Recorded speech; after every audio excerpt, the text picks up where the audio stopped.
Low Budget Binge is where we venture down the path less traveled and look at low budget, no budget, and sometimes international films that never get that top billing you see with the usual Hollywood fare. Let's start binging.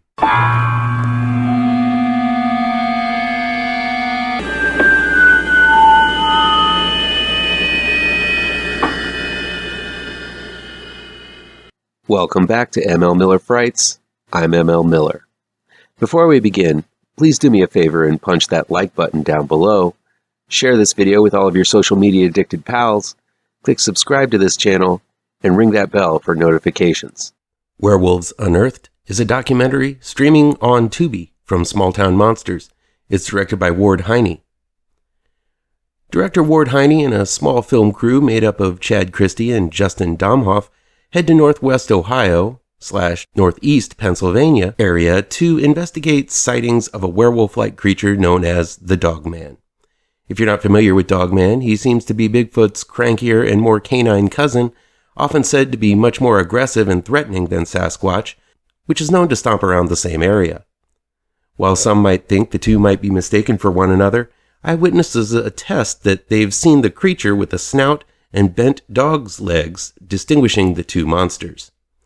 I've said it before that while I want to believe that Bigfoot exists, the Dogman is taking things a bit too far for me in cryptology.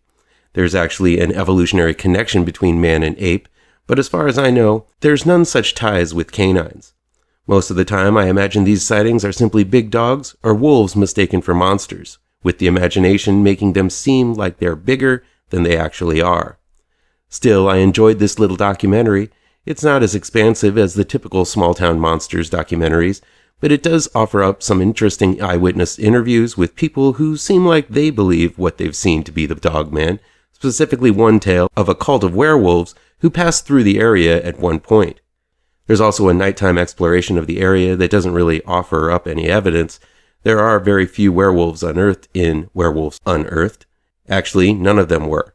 But as a fan of these types of paranormal investigation shows, Small Town Monsters always sets the bar high.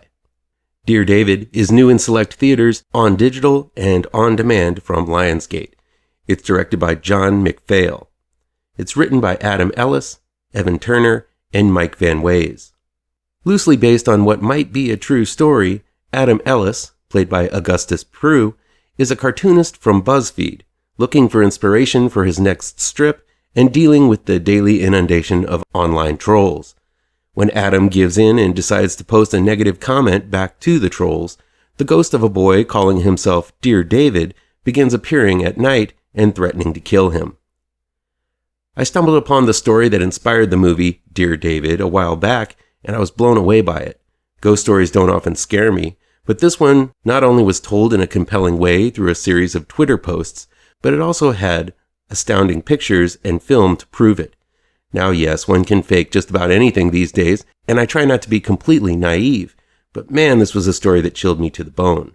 When I heard there was going to be a movie based on Adam Ellis's experiences, I was jazzed. There are a few moments in Dear David that convey some of that strange phenomenon that Ellis encountered. The thing that works so well with the original story was that it was filled with a bunch of subtle things leading up to some absolutely crazy phenomenon. The strange photos that don't develop when taken in a particular area, the way the cats react to something hanging outside of the doorway, these little things that are from the original story actually work in Dear David. I also really like the lead, Augustus Prew, who does a good job of staying likable and relatable while his life is falling apart around him. Unfortunately, that's all the good I can muster for Dear David. While the original story unfolded online for all to see, this film chooses to wrap itself around a message against online bullying for some reason. David becomes some kind of guardian of the comments sections, the ultimate ghostly moderator, ready to lash out against anyone who dare make mean comments online. There's also a sort of commentary about online addiction, as David's origin is tied to the early days of the internet and David's growing obsession with that internet. None of these themes are present in the original story, which is simply a ghost story that unfolds online over a period of time. I don't know why the filmmakers decided to twist and wrap the Dear David story around this message for online decency, but none of it works, and all it succeeds in doing is making everything that was scary about this story limp and ineffective. There's a story inside of this mess about how a lack of sleep can affect a person in their waking hours. I guess the movie does a decent job of depicting that, and yes, this was something that seems to have been a carryover from the original tale. But the film escalates to such ridiculous levels of online morality lessons that it overpowers even that theme. Things get nuts in the climax, in an over-the-top inferno where Adam must take on David in his true form, unnecessarily amplifying what was a subtle ghost story that gets under your skin to a loud and cluttered mess. I have no idea where things went wrong in the process of taking an online and possibly true creepypasta and making it into a film, but something went screwy with that process big time. It's sad because the ghost story, simply bringing the actual tale to life, would have worked so well. Unfortunately, they mucked it up by assigning a weird backstory and some kind of half-cooked moral message about being kind online to the entire story. It's an odd decision, and it cuts the entire story off at the knees and leaves irreparable damage.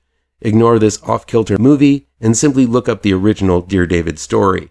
I have a link to it down above the comments section. It's a much more effective tale that will truly chill your bones. Whether it's true or just made up to bring attention to Ellis's career is debatable, but the story itself is a winner. The movie is a total misfire. Hayride from Hell is new in select theaters from Impulse FX. It's directed by Dan Lantz and written by Kristina Chadwick and Robert Lange. When the town threatens to repossess the property of Farmer Sam, played by Bill Moseley, he strikes back by inviting those who want to shut him down to a specially curated haunted hayride attraction where not all of the participants will come out alive. First and foremost, I'm happy that this isn't one of those movies that pay for bigger names in horror like Bill Moseley and Kane Hodder and then have them in the movie for about 5 minutes. That seems to be the trick a lot of lo-fi movies try to pull off just so they can get people interested, but immediately disappointed when they find that the movie they decided to watch doesn't actually star the biggest name in the marquee. Moseley and Hodder are in Hayride to Hell for pretty much the entire time, and Moseley especially gets a lot of screen time as the owner of the farm, desperate to save it. Moseley is indeed a talented actor and rarely gets the chance to show his acting prowess, and I was pleasantly surprised to have him as the star of Hayride to Hell.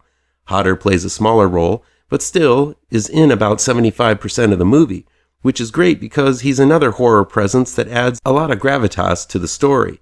While neither Moseley nor Hodder deliver performances akin to the one that made them big names in the horror genre, they still elevate this low-budgeter. Hayride to Hell is a good-hearted film, centering on the plight of the American farmer, which is a problem rarely addressed in films, though it does seem to come up a lot in the horror genre, as it's relatively cheap to film on a farm, in a field, and still make it look moody and atmospheric. Hayride to Hell captures that down-home fun feeling of actually going on a haunted hayride. It's never exactly scary, but it does give a big warm hug to that Halloween feeling. It genuinely feels like Hayride to Hell is a do-it-yourself kind of film with a lot of locals pitching in to give it an authentic aura. Unfortunately, it feels like Hayride to Hell doesn't really know exactly what kind of movie it wants to be. At times, it feels like a harmless horror film I'd show to my niece and nephew, 8 and 10 years old.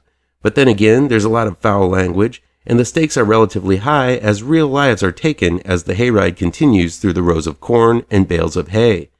And while oftentimes that off-kilter feeling is a good thing to have in a horror movie, take such classics as Tourist Trap and Motel Hell, for instance, the intensity of the horror never gets to the level of the heinous acts that are really going on.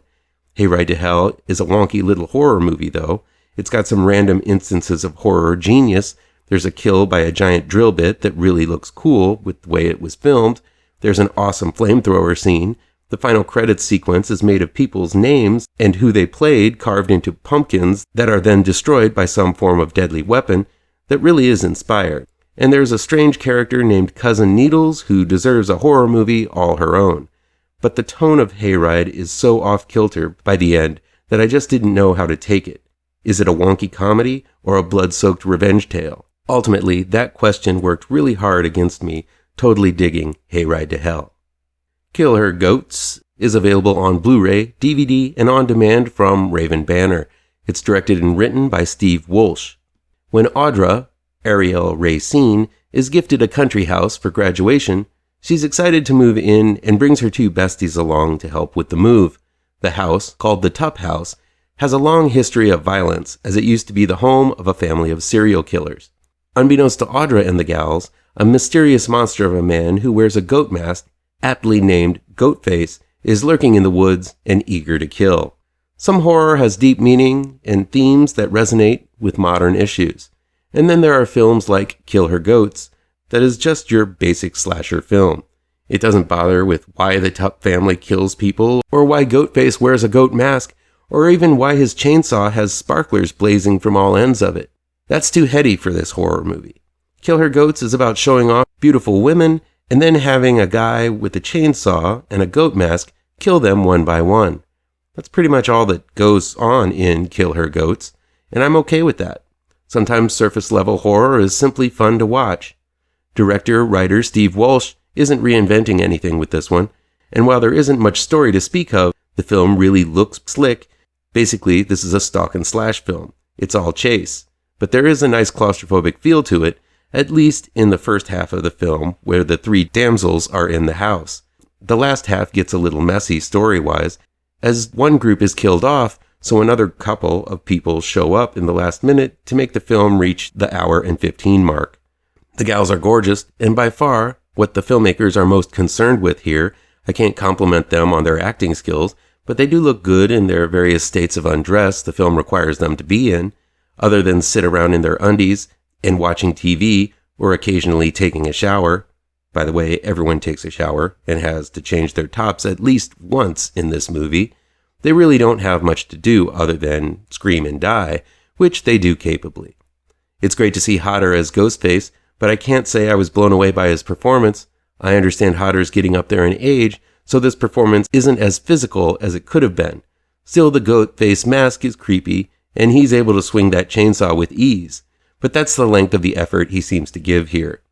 I can't say Kill Her Goats is a must-see. It's a capable slasher. I'm not sure we needed the end credits scene where we not only find out the real names of the babes we've just seen killed, but what issue of Playboy they appeared in, or what beauty pageant they won, along with repeated scenes of them getting undressed. It reminded me of the gratuitous Sybil Danning topless scene repeat loop at the end of The Howling 2. Blood-covered babes bouncing through the woods and running from chainsaws. If any of those words interest you, then you're the type of horror fan for Kill Her Goats. Black Circle, aka SVART, CIRKEL, is available on Blu-ray, DVD from Synapse Films. It's directed and written by Adrian Garcia Bogliano. Struggling with her college thesis, Celeste, played by Felice Jankel, visits her sister, Isa, played by Erica McPhail, who has recently become much more successful in her career and life in general.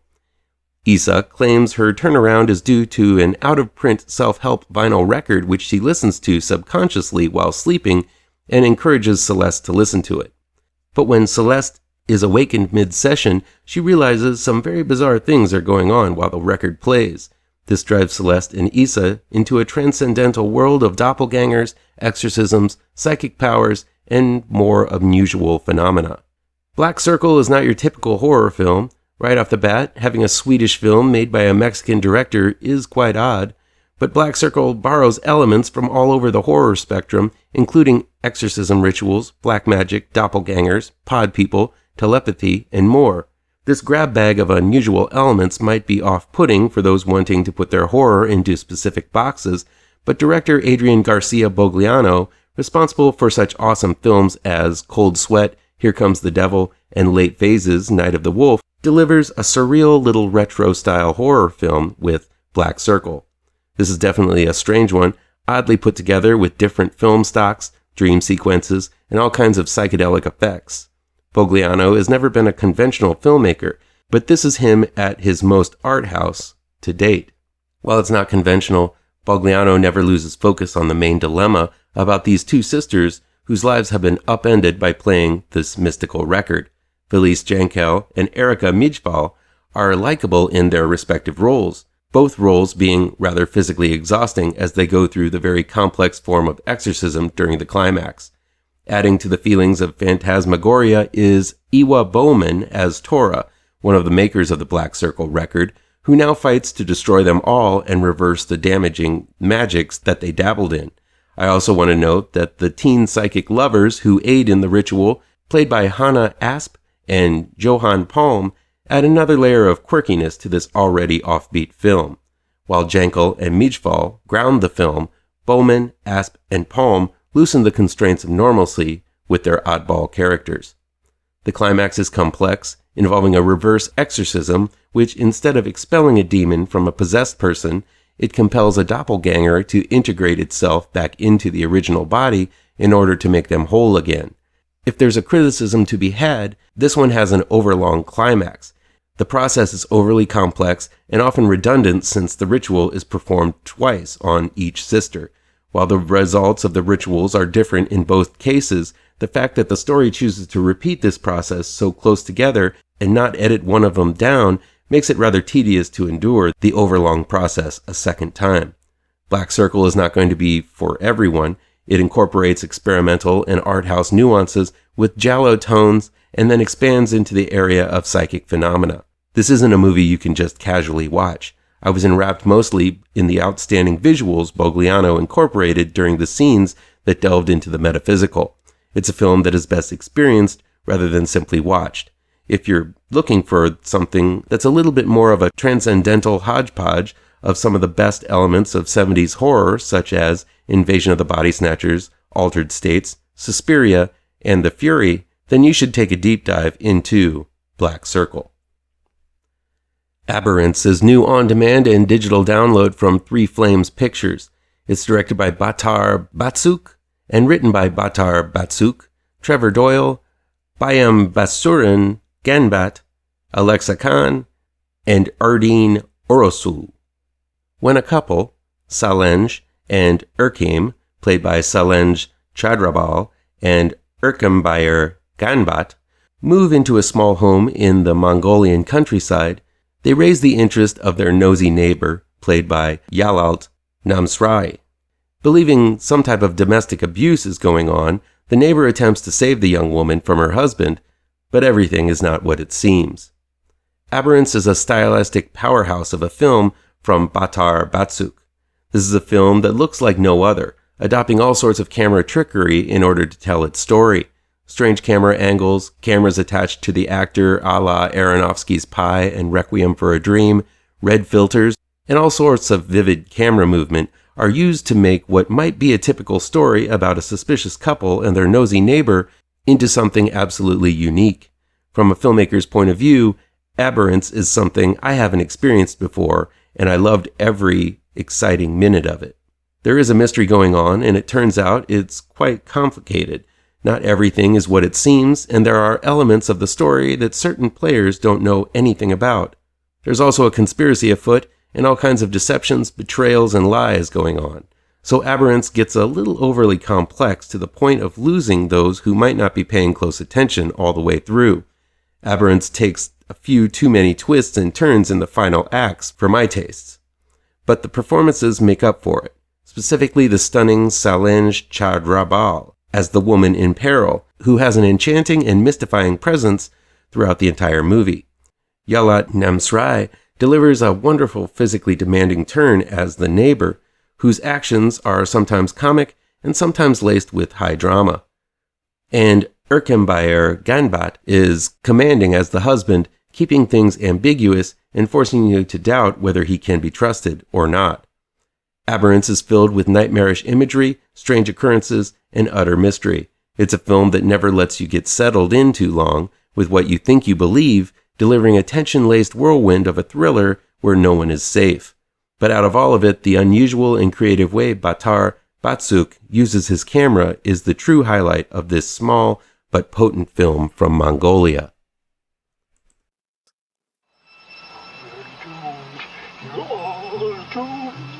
You're doomed to live the life you're meant to be, stuck inside